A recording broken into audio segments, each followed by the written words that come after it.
Good afternoon, 47. Your destination is the annual Global Innovation Motor Race in Miami, Florida. After analyzing the data from Reynard's computer, the case is clear. The Providence defectors are Robert and Sierra Knox, head of robotics developer Kronstadt Industries. A visionary inventor and technological innovator, Robert Knox has spearheaded Kronstadt Industries to the bleeding edge of technological development. His equally brilliant daughter, Sierra, is not only a financial wizard, but also a fiercely competitive race car driver with a fiery temper to match. Kronstadt enjoys enormous popularity with global consumers. However, few are aware that the company is also one of the world's leading suppliers of next-gen military tech. Last year, despotic ruler Jin Po employed prototype Kronstadt drones against peaceful civilian protesters in the now infamous Tungan Valley incident. And although it has yet to be proven, there is little doubt that the Knoxes personally brokered the deal, making them complicit in a war crime. It is unclear why the Knoxes would betray their masters, but likely the fear of being next on the Shadow Clients hit list has pressured them to cut a deal with the enemy. Undoubtedly, with Kronstadt Industries on their side, the militia will increase their attacks tenfold, and so our contract obligates us to retire Robert and Sierra Knox and contain the damage they may inflict on Providence. I will leave you to prepare.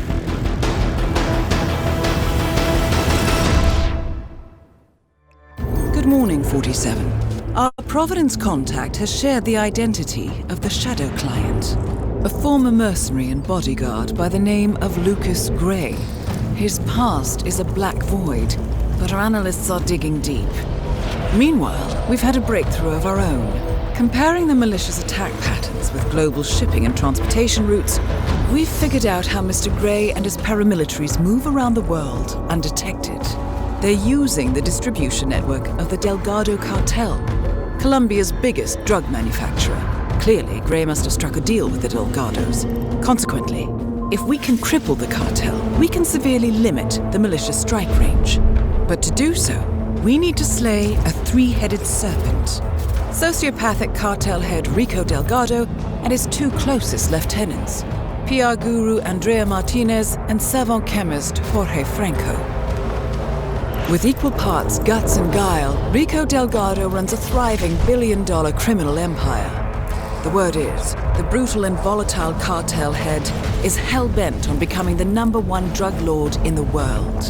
To achieve this, Martinez, a childhood friend of Delgado's, has been buttering up state leaders and decision-makers, paving the way for an expansion of the Delgado logistics network, while the brilliant but aloof and antisocial Franco has been hard at work developing a new type of super cocaine. So, three of Colombia's most infamous crime lords inhabiting a decidedly hostile environment.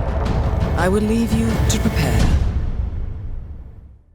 Good evening, 47. The militia has released a hostage tape, outing the existence of Providence to the world. This was a fatal mistake, and our analysts are tracing its origin as we speak.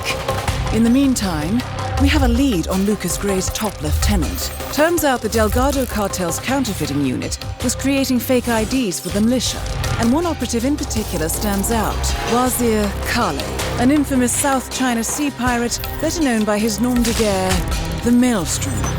The Maelstrom and his cutthroat band of outlaws were the scourge of the shipping industry in the post-recession years. But his reign of terror came to an end with the disastrous 2014 hijacking of the supertanker Francis King. Chinese elite forces stormed the ship, resulting in the deaths of a dozen sailors and most of the Maelstrom's crew. But Kale slipped away unseen. The Maelstrom's connection to Gray is unknown, but we believe it was he who carried out the audacious killing of a Providence CEO in Shanghai, along with two reactivated members of his old pirate gang, Vanya Shah, a shady figure in Mumbai's criminal underworld, and Dawood Rangan, the gang's old cashier turned dodgy movie producer. Shah, Rangan, and the Maelstrom form Lucas Gray's Eastern Cell. They are a crack strike team, and stopping them is our client's most pressing concern. Unfortunately, the elusive Maelstrom appears to have vanished into the seedy underbelly of Mumbai. the cradle of his criminal legend, and no one knows his whereabouts or what he currently looks like. So, a bandit queen, a showbiz charlatan, and one certifiable ghost. I shall leave you to prepare.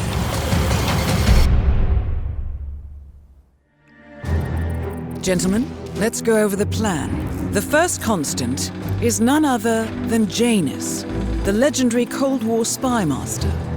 A KGB senior officer and head of the 6th Column Special Branch at Lubyanka, Janus is a certified genius and expert of counterintelligence. He retired from the KGB in 1988 when he fell out of favor with the Kremlin and defected to the US. Shortly after, the Soviet Union collapsed. Now, it is unclear when Janus stepped down as the constant, but since 2004, he has been a resident of a quiet community in suburban Vermont. Mr. Gray. Right. So here's the catch. As an elite KGB agent, Janus was trained to withstand interrogation and torture. No amount of pressure will force him to disclose information he doesn't want to. Instead, we will need to search his home for clues. But if Providence learns of our presence, the game is up. So we frame Janus, make Providence think he was the real shadow client. Correct. I will file a false ICA report, claiming to have traced a number of calls from Janus's house to the Institute in Romania. The case will seem clear. Mr. Gray was only a figurehead. Janus was pulling the strings all along. And by eliminating him, we will have neutralized the militia, once and for all.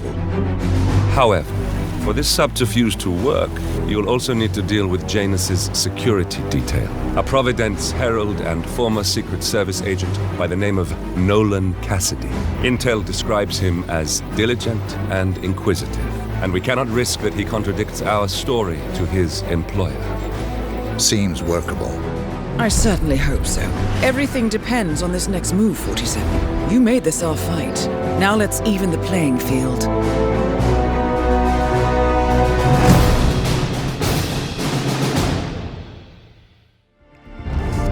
Attention, gentlemen. Our source on the island just made a critical discovery. The Constant has a poison chip embedded in his neck. A failsafe, in case he's compromised. Damn it. We should have expected something like this. So, we subdue the Constant before he has time to react. Not that simple. The device is remote triggered, and during his stay on the island, 2 kill switches have been entrusted to twin sisters Zoe and Sophia Washington, 2 young, ambitious Providence operatives and newly appointed chairwomen of the Ark Society. Apparently, even the Constant is unaware of this arrangement. Right, change of plans. We divide and conquer. 47 takes out the Washingtons while I figure out a way to get the Constant off the island. It'll be tight, but once we're back at the ship, we should be able to surgically remove the chip before the partners have time to react. 47? Tell me about the targets. I know them from the archive. Zoe and Sophia's father is president of a powerful conservative think tank, one of Providence's prime assets. The apples don't fall far from the tree. No saints either. According to ICA files, the twins are pampered socialites who get their kicks from treasure hunting. Commanding a band of trigger-happy mercenaries, Zoe and Sophia prowl the world in search for ancient relics.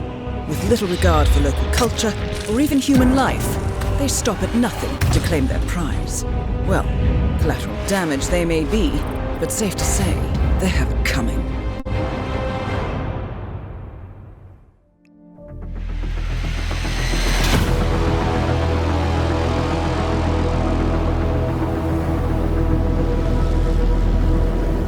Three families. That's all it took.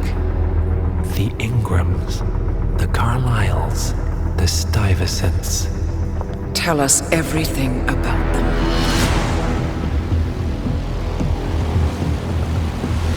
The ivory towers are about to fall. And when we're done, Let's cross that bridge when we get to it. For now, the partners are all that matter. There's an issue. Of course there is. Olivia's tracked the names mentioned by the Constant, and they're dead ends. how dead? Obituaries for all 3 have appeared online. Accidental death, heart failure, lung cancer. They're covering their tracks. Faster than I thought. A contingency plan of sorts. The Constant wasn't aware of it. Seems they didn't tell him everything after all. Something this big will leave traces behind. The constant says to follow the money. Milton Fitzpatrick, the investment bank. It's a key Providence asset. Which you worked for. The director of the New York branch is a Providence operative. It's our best bet as a way in. I'll tell the pilot to turn the plane around. Right, gentlemen. Here's what we've come up with. The partners are transitioning between identities, but everything is so recent, the Milton Fitzpatrick bank records will still be intact. We've confirmed that the partners have active accounts there. However, the bank's records are remotely updated on a frequent basis. We may only have hours before any leads that could get us the new identities of the partners are gone forever. The data we need can be obtained in two ways. The bank's data core can be accessed through the basement vault, but getting inside the vault could be challenging. Alternatively, Bank Director Athena Savalas, Head of Security Mateo Perez, and Head of Accounts Fabian Mann each carry a partial backup drive with the data. We'll need all three drives to get the full data. Now, we cannot risk the partners discovering the data breach. Eliminating the bank's director, Athena Savalas, would sever the last remaining Providence tie to the bank and keep our activities hidden. Okay, one more time. We break into the vault, extract the hard drive rack, and eliminate the director on the way out. We. You. Good luck, 47.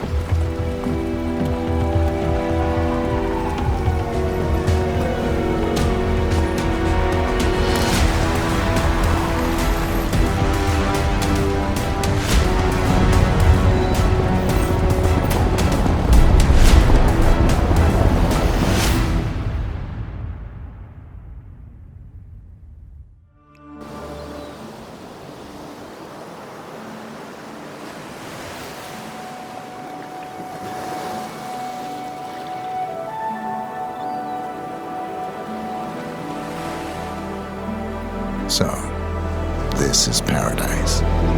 If you can afford. Gentlemen, glad to hear you made it out of New York. Where are we? Olivia decrypted the data 47 recovered from the bank. We isolated 3 transactions from Providence partner accounts, all made out to Haven, a small corporation operating out of the Maldives. And what does Haven do? To the public, they specialize in reputation management for the rich and famous. The real money, however, comes from the covert reconstruction of identities for wealthy criminals. They make people disappear. The partners are using Haven to acquire new identities. Yes.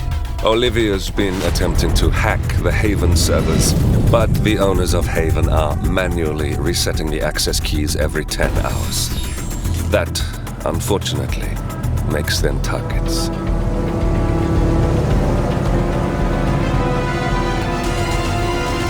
Haven Island is a true tropical paradise.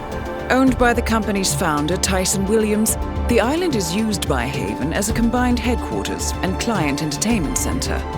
Current and potential clients are ferried to the island and treated to the very best the Maldives have to offer. Michelin star chefs, a full massage spa, private huts, exercise facilities, and all the comforts of a luxury island resort are made available to them.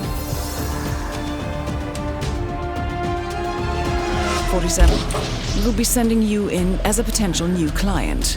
We've put together a convincing cover story. You're Mr. Reaper, a thief for hire looking to disappear for a while. Your mission on the island is simple. You need to eliminate the 3 owners of Haven. Tyson Williams, founder and rumored tyrannical CEO of Haven. Ludmila Vetrova, a former confidence artist hired by Williams to serve as a client recruiter and handler. And Stephen Bradley, technical wizard and the brains behind Haven's proprietary software platform. With the owners gone, Olivia will be able to penetrate the Haven servers long enough for her to secure the new partner identities. I've uploaded all the information we have on the island and the 3 targets. Best of luck, gentlemen. I don't rely on luck. Well, a little wouldn't hurt.